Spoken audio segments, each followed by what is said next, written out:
안녕하세요 여러분. 오이코스 두 번째 시간에 오시는 것을 환영합니다.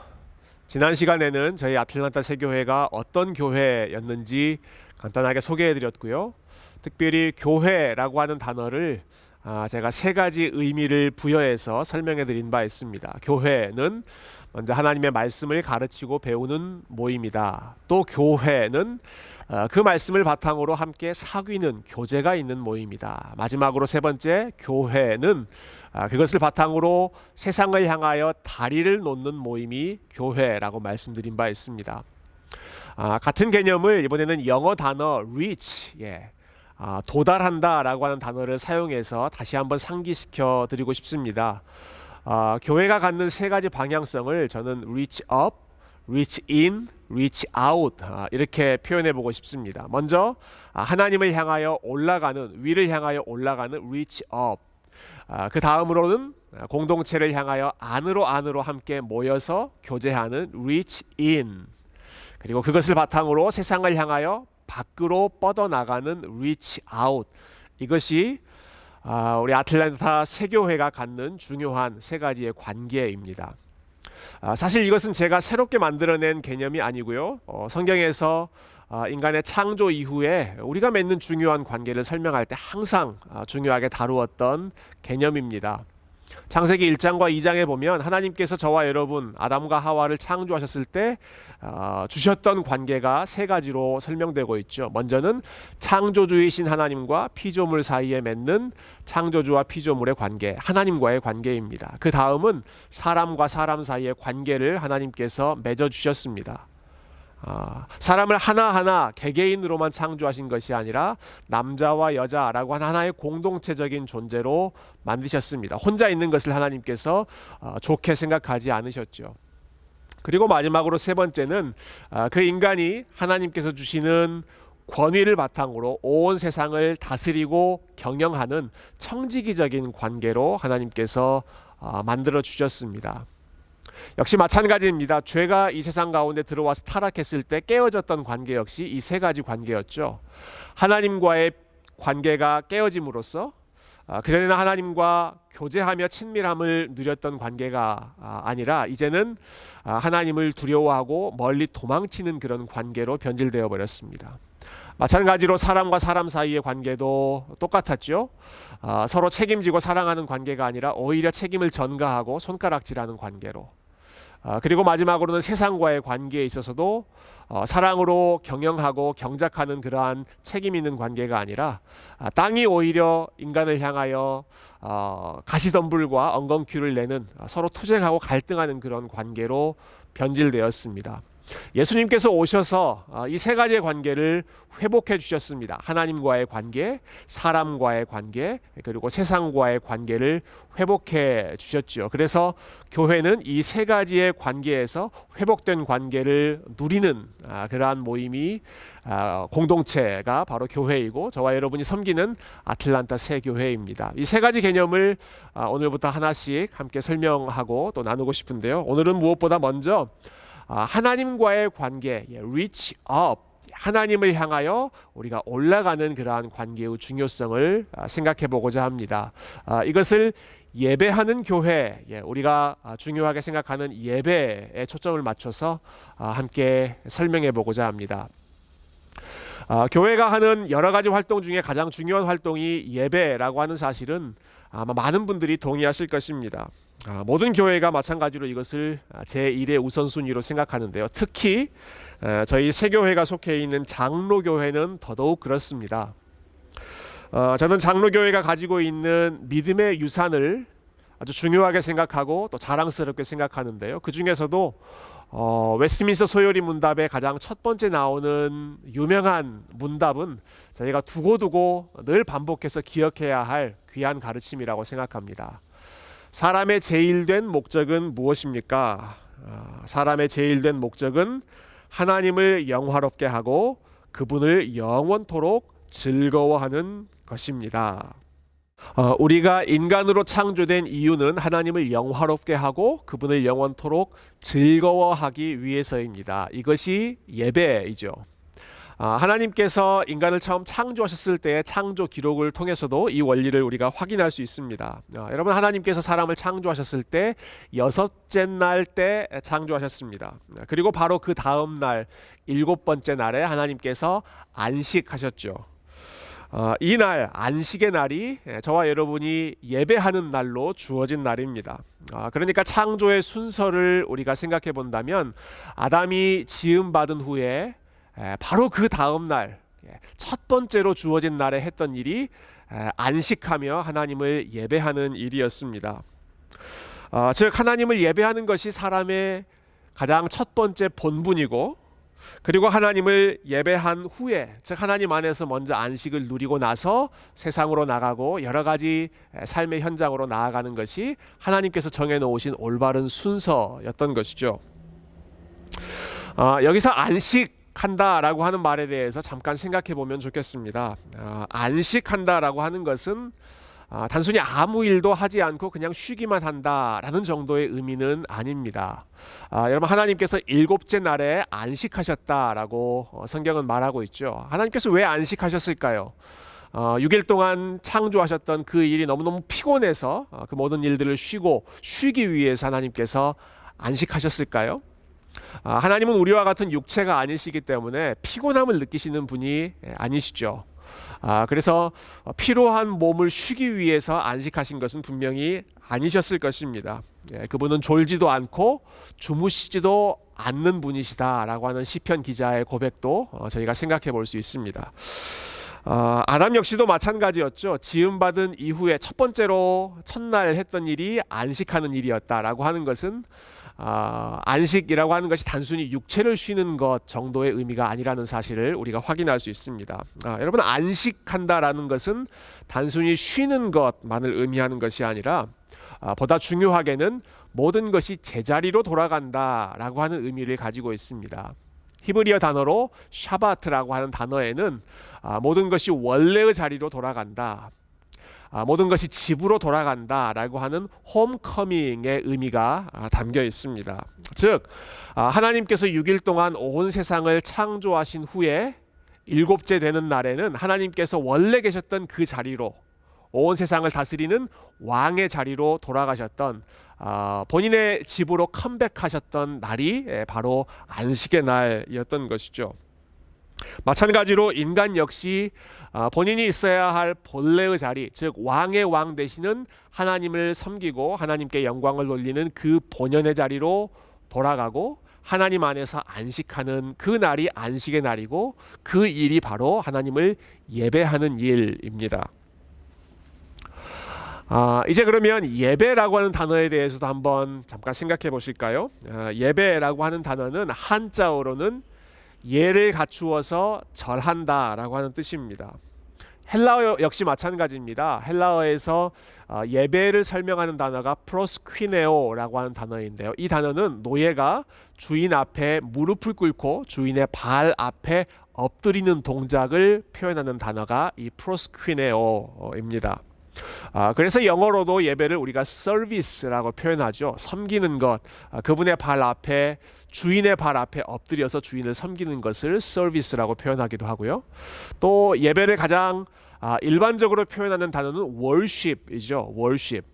이 단어는 worth라고 하는 단어, 가치, 중요성이라고 하는 단어에 명사형 전미사인 ship을 붙여서 만든 단어입니다. 즉 worship이라고 하는 단어, 예배한다라고 하는 단어는 우리가 예배하는 그 대상의 가치, worth, 그분의 중요성을 인정하고 고백하는 것이 이 예배라고 하는 worship에 들어있는 기본적인 의미입니다. 즉 하나님이 어떤 분이신지를 저와 여러분이 기억하고, 그리고 하나님께서 얼마나 귀한 일을 행하셨는지를 또 함께 기억하며 하나님을 높이고 하나님께서 행하신 일의 가치를 인정하고 확인하는 행위가 바로 이 예배라고 하는 활동인 것이죠.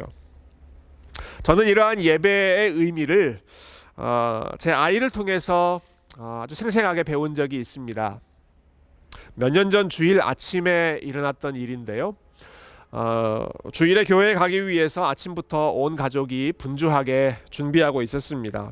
저희 아이들에게는 평소보다 조금 더 예쁜 옷, 단정한 옷을 입혀서 준비했고, 또 제 아내는 열심히 화장을 하며 주일 예배, 교회에 가는 그 시간을 준비하고 있었는데요. 제 아내가 열심히 화장하는 모습을 찬찬히 보던 저희 첫째 아이가 갑자기 제 아내에게 이렇게 물어봤습니다. 엄마, 왜 이렇게 예쁘게 화장하고 계세요? 이렇게 물어봤더니 제 아내가 속으로 그렇게 생각했습니다. 이때가 참 좋은 기회가 되겠다. 이 아이에게 주일의 중요성, 또 하나님 앞에 우리가 예배하러 갈 때 어떠한 몸가짐으로, 어떠한 자세로 가야 하는지 준비해야 할 필요성을 좀 가르쳐야겠다. 이렇게 생각했던 것 같습니다. 그래서 제 아이에게 이렇게 대답했습니다. 오늘은 우리가 하나님을 만나러 예배하러 가는 날이니까 특별한 날이기 때문에 엄마가 더 정성껏 엄마 자신을 준비하는 거야. 그랬더니 제 아이가 이렇게 대답했습니다. 그런데 주일은 엄마가 특별해지는 날이 아니라 하나님께서 특별해지시는 날인데, 여러분 혹시 이해하셨나요? 아마 주일학교에서 주일의 중요성에 대해서 그렇게 배웠던 것 같습니다. 주일은 우리 하나님이 가장 특별하게 높임 받으시는 날이다 라고 하는 것을 배우고, 그 배운 것을 엄마한테 써먹은 것이죠. 물론 그렇다고 해서 우리가 예쁘게 화장하는 일도 필요하지 않고 아무렇게나 옷 입고 가도 된다, 그런 말씀을 드리는 것은 아닙니다. 하나님께서 특별하시기 때문에 그 특별한 하나님 앞에 나아가는 저와 여러분의 마음도 분명히 특별하게 준비되어야 하는 것이 마땅하겠죠. 그러나 그 아이의 말을 늘 생각하며 저는 예배를 준비하고 또 예배의 중요성을 스스로에게 상기시킵니다. 예배의 본질이 무엇인가? 그것은 오직 하나님만을 특별하게 높이는 것이다. 오직 하나님 한 분만 특별해지시는 시간이 예배입니다. 예배를 드릴 때 많은 사람들이 준비하고 활동합니다. 저는 설교자로서 말씀을 준비하고, 또 기도를 준비하시는 장로님도 계시고, 찬양을 준비하는 성가대와 찬양팀, 많은 사람들이 그 예배를 준비합니다. 그러나 그 모든 것을 통해서 가장 특별해져야 하시는 분은, 그 대상은 오직 하나님 한 분이시다라는 사실을 우리가 함께 기억하며 우리 하나님을 예배했으면 좋겠습니다. 이 사실을 연결해서 저는 이 예배를 일종의 헌정 공연, 우리가 영어로는 트리뷰트 콘서트라고 표현할 수 있겠는데요. 예배를 헌정 공연에 좀 비유해서 설명드리고 싶습니다. 지금 보시는 이 사진은 케네디 센터 아너스라고 하는 상에 대한 사진입니다. 해마다 워싱턴 DC에 있는 케네디 센터에서는요, 대중문화에 크게 기여했던 아주 전설적인 아티스트들을 선정해서 그들에게 이 상을 수여하고, 그리고 그들의 활동을 기념하는 특별한 공연을 벌입니다. 사진에 보이는 인물은 비틀즈의 멤버였던 폴 맥카트니인데요. 2010년에는 또 폴 맥카트니를 헌정하는 그런 공연이 이루어졌었죠. 이 헌정 공연은 이렇게 진행됩니다. 이 상을 수여한 그 행사의 주인공이 그 공연장의 가장 높은 자리에 앉아 있습니다. 그러면 이 아티스트를 존경하는 후배 또 동료들이 무대에서 이 아티스트들이 남긴 작품을 공연합니다. 그리고 그 공연에 참여한 많은 사람들은 또 그 공연을 함께 인조이하죠. 연주가들은 이 아티스트를 존경하는 마음으로 연주하고, 역시 그 관객들 역시도 이 아티스트를 존경하는 마음으로 그 연주에, 그 공연에 동참합니다. 모든 사람들이 열심히 준비하고 박수갈채를 보내지만 언제나 그 무대의 최종적인 주인공은 가장 높은 곳에 앉아 있는 이 상을 수여한 그 아티스트입니다. 한 공연이 끝날 때마다 박수갈채가 쏟아지는데요. 그 박수갈채는 무대에서 연주한 사람을 향해 주어지는 것이 아니라 가장 높은 곳에 앉아있던 그 전설적인 아티스트에게 바치는 존경의 박수였던 것이죠. 저는 예배가 이와 같은 헌정 공연과 비슷하다고 생각합니다. 많은 사람들이 정성껏 준비해서 앞에 여러분이 보시는 예배당의 가장 앞쪽에서 여러 가지 활동들을 하지만, 설교도 하고 찬양도 하고 기도도 하지만, 우리의 모든 활동은 결국 한 분, 우리의 유일한 어디언스 되시는 하나님을 향하여 바쳐지는 헌정 공연과 같은 것이죠. 우리는 오직 한 분만을 높이기 위해서 그토록 열심히 준비하고 그리고 오직 그 한 분만을 높이기 위해서 함께 기도하며 참여하는 것입니다. 그렇다면 우리는 왜 우리 하나님을 이렇게 특별한 분으로 높이고 예배해야 하는 것일까요? 성경을 바탕으로 저는 그 이유를 두 가지로 여러분들과 나누고 싶습니다. 구약 성경에서 한 구절, 그리고 신약 성경에서 한 구절 함께 찾아보고 싶은데요.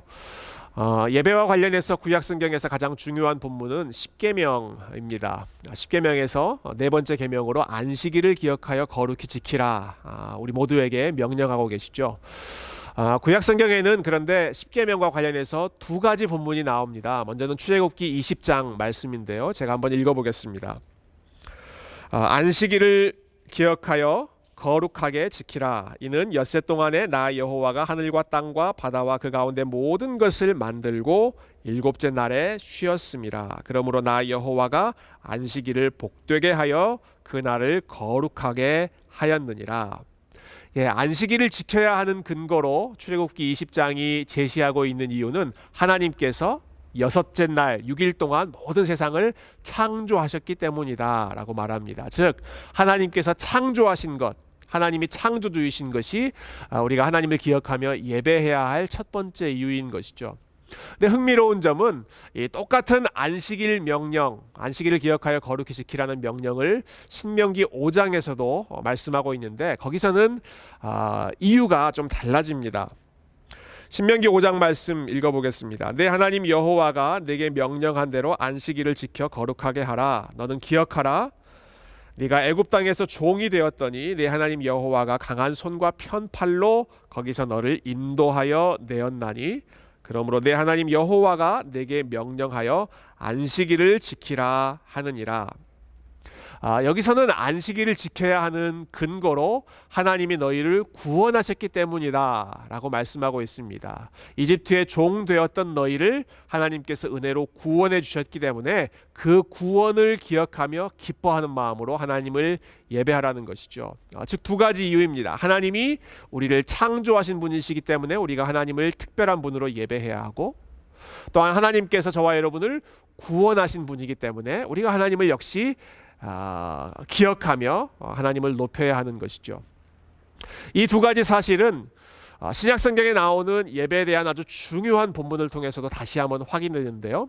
요한계시록에 보면 우리가 천상에서 드리는 영광스러운 예배, 완성된 예배, 종말의 예배를 아름답게 묘사하고 있습니다.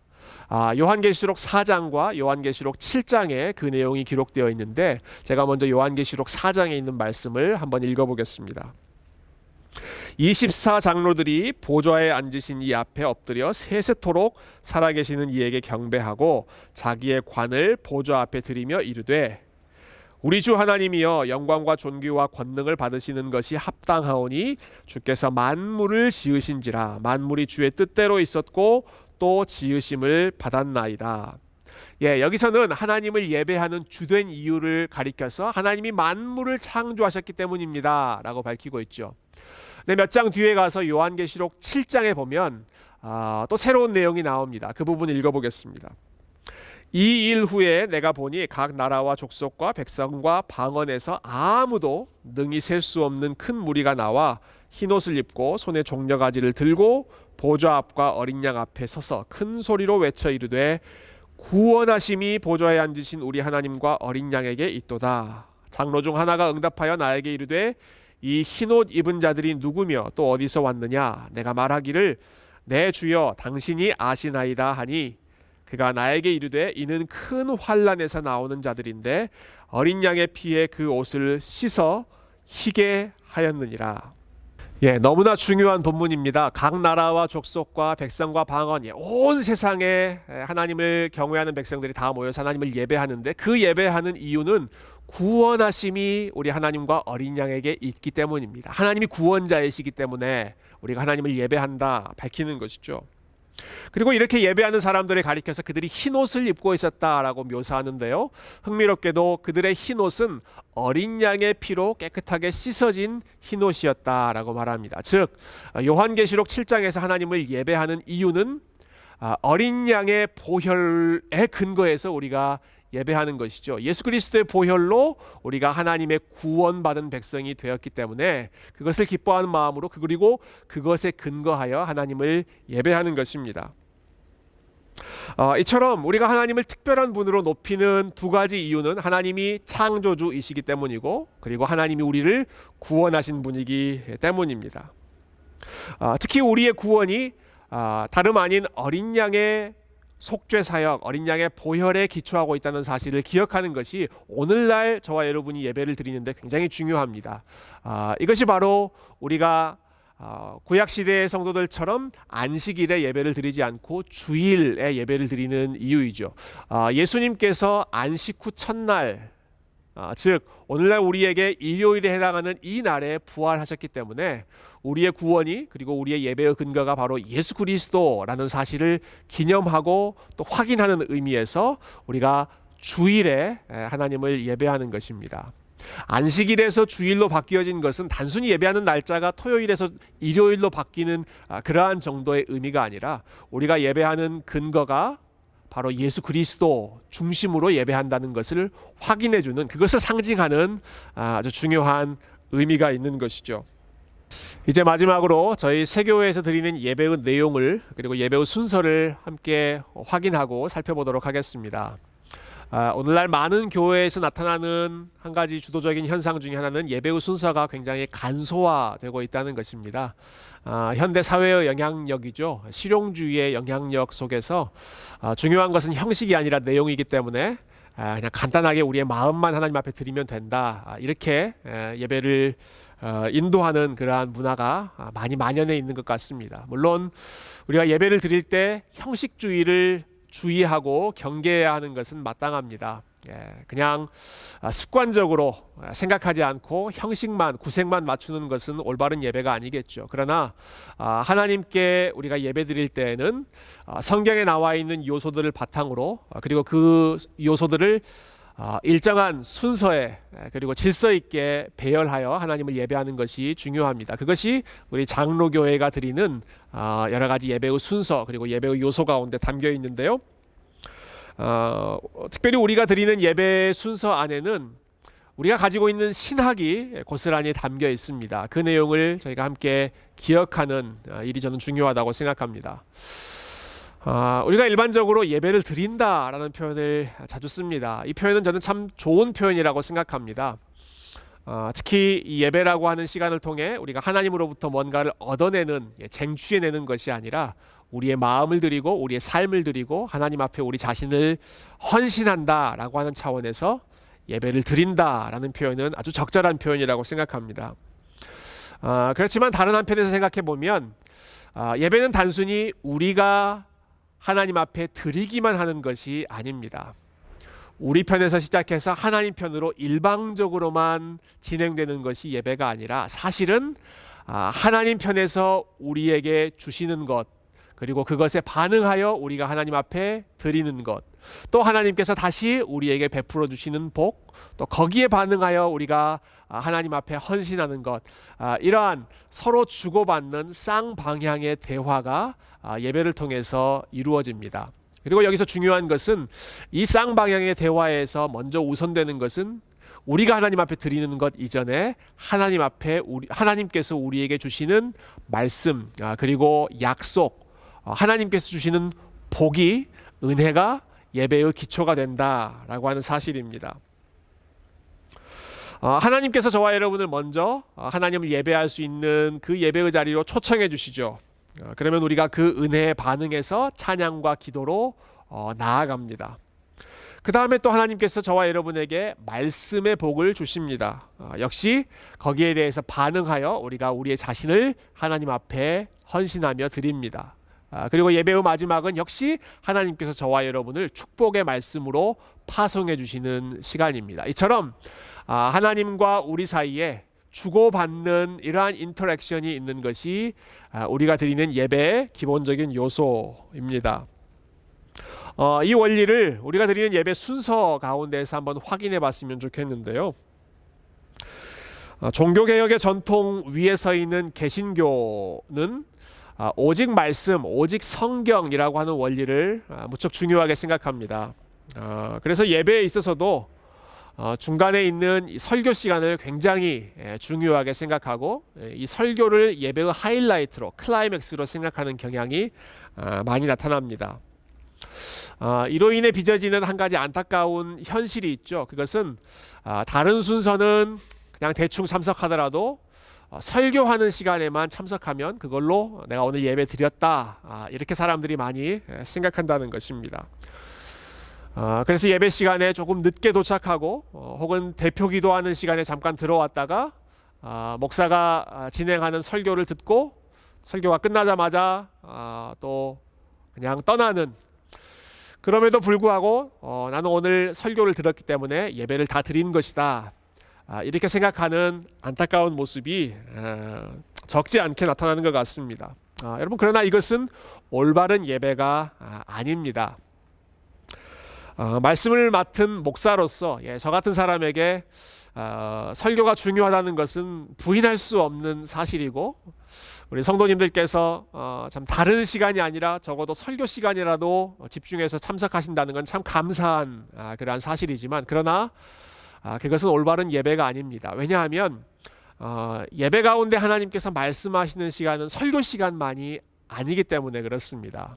예배는 사실 하나님께서 말씀하시는 것으로 시작하고 말씀하시는 것으로 끝난다라고 하는 사실을 기억하는 것이 굉장히 중요한데요. 특히 예배의 시작 시간이 저는 굉장히 중요하다고 생각합니다. 우리가 드리는 예배는 영어로는 call to worship이라고 불리는 예배로 부름이라고 하는 순서로 시작됩니다. 이 call to worship이라고 하는 시간은 단순히 사회를 보시는 목사님께서 여러분 예배 오신 것 환영합니다, 이렇게 인사를 나누는 정도가 아닙니다. 그것은 예배 인도자의 입을 통하여 하나님께서 저와 여러분을 은혜의 보좌 앞으로, 영광의 보좌 앞으로 초청하시는 시간입니다. 하나님께서 저와 여러분을 말씀을 통해서 부르시면, 예배의 현장으로 부르시면 그 순간부터 우리는 비록 이 땅에서 우리가 예배를 드리지만 믿음 안에서, 성령 안에서 천상의 보좌 가운데로 들려 올라갑니다. 그리고 예수님께서 대제사장으로서 인도하시는 그 하늘의 성소에서 저와 여러분이 함께 영광의 예배를 누리는 것이죠. 이와 관련해서 우리가 꼭 기억해야 할 중요한 말씀 한 가지가 히브리서 12장에 나옵니다. 히브리서 12장 22절과 24절에 보면 이 말씀이 나오는데요. 그러나 너희가 이른 곳은 시온산과 살아계신 하나님의 도성인 하늘의 예루살렘과 천만 천사와 하늘에 기록된 장자들의 모임과 교회와 만민의 심판자이신 하나님과 및 온전하게 된 의인의 영들과 새 언약의 중보자이신 예수와 및 아벨의 피보다 더 나은 것을 말하는 뿌린 피니라. 지금 읽은 히브리서 12장 말씀은 저와 여러분이 예배하는 장소가 어디인지를 분명하게 말씀해주고 있는데요. 너희가 이른 곳은, 우리가 예배할 때 도착한 곳은 시온산, 하늘의 예루살렘, 천만 천사가 있는 곳, 그리고 역사 가운데 과거, 현재, 미래 하나님을 사랑하며 예배하는 모든 주의 백성들이 함께 모여있는 그곳에 너희가 도착하여 하나님을 예배한다, 영광의 보좌 앞으로 나아간다, 이렇게 설명하고 있습니다. 다시 말해서 하나님께서 우리의 예배가 시작하여 우리를 예배의 현장 가운데로 불러주실 때, 예배가 시작하는 그 call to worship의 시간에 우리가 예배하는 그 장소가 어떤 곳이든 간에 저와 여러분을 믿음 안에서 영광의 보좌 앞으로 들어 올려주시는 것입니다. 그러면 예수 그리스도께서 대제사장으로 친히 인도하시는 그 하늘의 지성소 안으로 우리가 함께 들어가서 그곳에서 영광의 보좌 앞에서 하나님을 영화롭게 하고 예배하는 것이죠. 그리고 나서 모든 예배를 마치면 다시 우리가 살아가는 이 세상 안으로 내려와서 세상 가운데로 파송받는 것이 우리가 예배하는 그러한 현실입니다.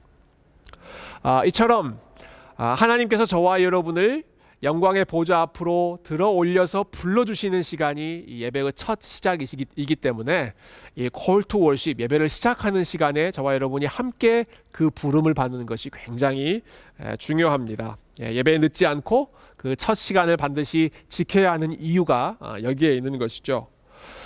이렇게 하나님께서 저와 여러분을 예배의 현장으로 불러주시면 그 이후에는 우리가 하나님 앞에 우리의 것을 드립니다. 찬양으로 영광 돌리고, 기도로 우리의 마음을 드리고, 또 사도신경을 통해서 우리의 믿음을 고백함으로 하나님을 인정하고, 또 헌금을 통하여 우리의 삶을 하나님 앞에 드리는, 하나님께서 우리를 불러주신 것에 대해 감사하는 마음으로 드리는 시간이 이어지죠.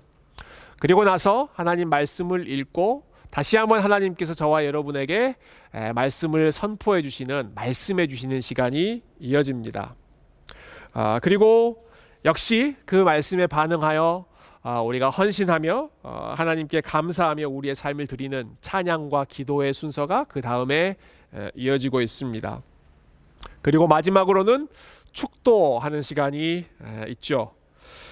역시 이 시간 마찬가지로 목사의 입을 통하여 기원하는 형식으로 이 축도가 진행됩니다. 그러나 이 시간 역시 기도의 차원보다는 하나님께서 저와 여러분에게 복을 말씀해 주시는 그 의미가 더 큽니다. 그래서 어떤 교회에서는 이 시간을 축도라고 하는 용어를 쓰지 않고 강복선언이라고 하는 용어를 사용하기도 합니다. 복을 선포하시고 내려주시는 시간이다 라고 하는 것이죠. 우리는 전통적인 용어인 축도라고 하는 용어를 그대로 유지하고 있지만 그러나 이 시간이 하나님께서 저와 여러분에게 복을 선언해 주시고, 그리고 그 복을 받고 세상 가운데로 나아갈 수 있도록 축복해 주시는 시간이다 라고 하는 사실을 잊지 않으면 좋겠습니다. 여러분, 그렇기 때문에 이 마지막 시간도 너무너무 중요한 시간입니다. 하나님이 우리에게 마지막으로 말씀하시는 시간이기 때문에 그렇죠. 이처럼 저희 교회가 드리는 예배의 순서는 하나님의 말씀으로 시작해서 우리의 반응으로 이어지고, 다시 하나님께서 말씀해 주시고 거기에 우리가 감사하며 헌신하고, 그리고 마지막으로 하나님의 말씀을 축복으로 받아서 세상 가운데로 나아가는 이러한 아름다운 대화가 이루어지는 시간이 우리 새교회에서 드리는 예배의 시간입니다. 이러한 순서에 담겨 있는 의미들을 저와 여러분이 잘 기억하며 우리 하나님 앞에 영과 진리로 감격이 있는 예배를 매주 함께 드릴 수 있기를 소망합니다. 오늘은 reach up, 하나님을 향하여 올라가는 차원에서 우리 하나님을 예배하는 교회의 중요성을 함께 생각해 보았습니다. 예배의 의미가 무엇인지, 예배의 본질이 무엇인지, 그리고 왜 우리가 하나님을 예배해야 하는지, 그리고 우리가 예배하는 그 순서에는 어떠한 의미가 담겨 있는지를 간단하게 함께 살펴보았습니다. 저희 아틀란타 새교회는 다른 어떤 일보다도 예배의 우선순위를 기억하고 예배에 우리의 생명을 거는 그러한 예배 공동체입니다. 예배의 본질과 원리를 잘 이해하며 예배 드리는 것을 추구하고 있고요. 그리고 인간적인 원리가 아니라 성경의 원리에 근거하여 올바른 예배를 하나님 앞에 드리는 것을 우리의 사역의 목적으로 삼고 있습니다. 마르바던이라고 하는 신학자의 글을 인용함으로 오늘 강의를 마치고 싶습니다. 이 신학자는 예배의 중요성을 이렇게 표현한 바 있습니다. 우리가 안식을 지킬 때 결국은 안식이 우리를 지켜준다. 하나님을 중심으로 우리가 안식하며 하나님을 예배할 때 결국은 그 예배가 우리의 삶을 지켜주고 우리의 영혼을 지켜주고 우리의 마음을 지켜준다. 안식이 결국 우리를 지켜주는 것이다 라고 하는 것이죠. 저희 아틀란타 새교회에서 드리는 모든 예배를 통하여서 저와 여러분이 하나님 안에서 안식을 누리고, 그리고 그 안식이, 그 예배가 저와 여러분의 삶을 안전하게 지켜주는 이러한 예배의 복을 마음껏 누리시는 우리 모든 성도님들 되시기를 주님의 이름으로 축복드립니다. 감사합니다.